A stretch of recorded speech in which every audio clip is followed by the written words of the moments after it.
Bon, Bertrand, vous nous livrez chaque jour des infos complètement dingues. C'est vrai que vous trouvez dans nos quotidiens régionaux en France. Vous nous emmenez où ce matin ? Alors, depuis 24 heures, donc, les médias se sont transformés en boules à neige géantes. Les stations de radio sont devenues des stations de ski. Alors, il n'y a pas de raison. Moi aussi, ce matin, je vous parle de neige.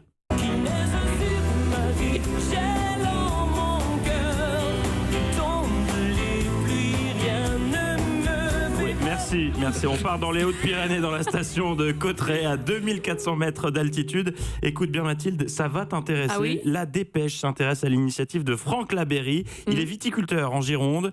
Et après 10 ans passés à faire vieillir son vin dans l'eau de mer du bassin d'Arcachon, Franck a décidé d'innover puisqu'il va tester le vieillissement sous la neige. Et ça marche, ça ? Alors, du moins, ça devrait marcher. Selon lui, les paramètres sont idéaux puisqu'il y a du froid, de l'humidité et une température constante. Bah oui. Alors, après un test de 8 jours réussi, pour s'assurer que les bouteilles ne gelaient pas, il y a quelques jours, 1200 bouteilles de vin rouge et de vin blanc. Ça fait rêver, hein, Mathilde. 1200 bouteilles ont été élitreuillées jusqu'à la station de ski où elles ont été enneigées. Dégustation prévue en mai. Et si le résultat est concluant, eh bien Franck a prévu de lancer le vin officiel de la station de Cauterets. Incroyable. D'ailleurs, Matou a posé des jours en mai. Oui, je travaille pour l'Office du tourisme. Pas en Non, plus de neige. On serait ravis, avec modération, de goûter évidemment cette cuvée au mois de mai. Ça nous Faisons ferait une plaisir. délocalisation de Bonjour la France à Cauterets, pourquoi pas ? Mais pourquoi pas ? C'est une très bonne idée. Eh ben, je prends des billets ce On va soir. venir le plus régulièrement possible, évidemment, dans les régions de France. Ça nous ferait plaisir. Voilà. Donc, autre chose, Bertrand ? Oui, direction l'Oise maintenant et cette révolution dans le monde automobile. Je pèse mes mots. Si vous êtes conducteur, écoutez bien, ce qui va suivre pourrait vous permettre d'économiser beaucoup d'argent. Les gendarmes de l'Oise viennent de révéler sur leur page Facebook une technique imparable pour éviter de payer des amendes, une astuce géniale selon eux, qui de plus marche dans le monde entier, je les cite. Est-ce que vous voulez connaître ce moyen qui permet de ne plus payer oui. d'amende ? Bien sûr. Oui, alors prenez un papier, un stylo, voici l'astuce des gendarmes de l'Oise. C'est incroyable. Alors cette J'ai astuce débouché mon crayon. tient Allez-y, en prenez votre 3 temps. points que je vous cite. Premier point. Regardez attentivement les panneaux qui vous indiquent la limite de vitesse. Petit 2. Ok. Vérifiez le compteur de vitesse de votre voiture. Vous le trouvez normalement sur le tableau de bord devant le siège du conducteur. Oui, c'est La plutôt là flèche qu'il est, oui. reflète la vitesse à laquelle vous roulez. Sur les voitures plus récentes, il le précise, la vitesse est parfois affichée numériquement. Et Oui, c'est enfin, vrai. petit 3. Ce dernier point est le plus difficile selon les gendarmes de l'Oise. Ajustez votre vitesse en fonction du nombre indiqué sur le panneau de signalisation. La police gendarmerie ne peut pas vous infliger une amende si vous ne conduisez pas au-delà de la vitesse Non, mais autorisée. oh Maintenant, vous savez.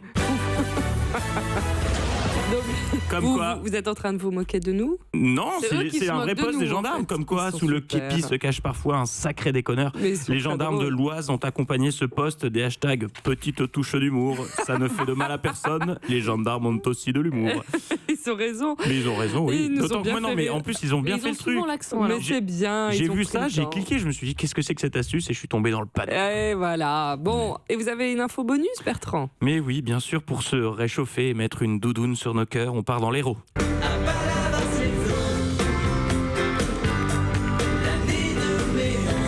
Donc on part à Palavas, les flots bien sûr.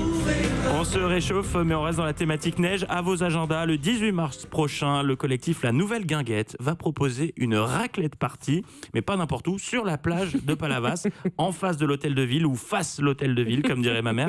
Au programme DJ, fanfare, transat et fromage par kilo. Une raclette vegan est également prévue.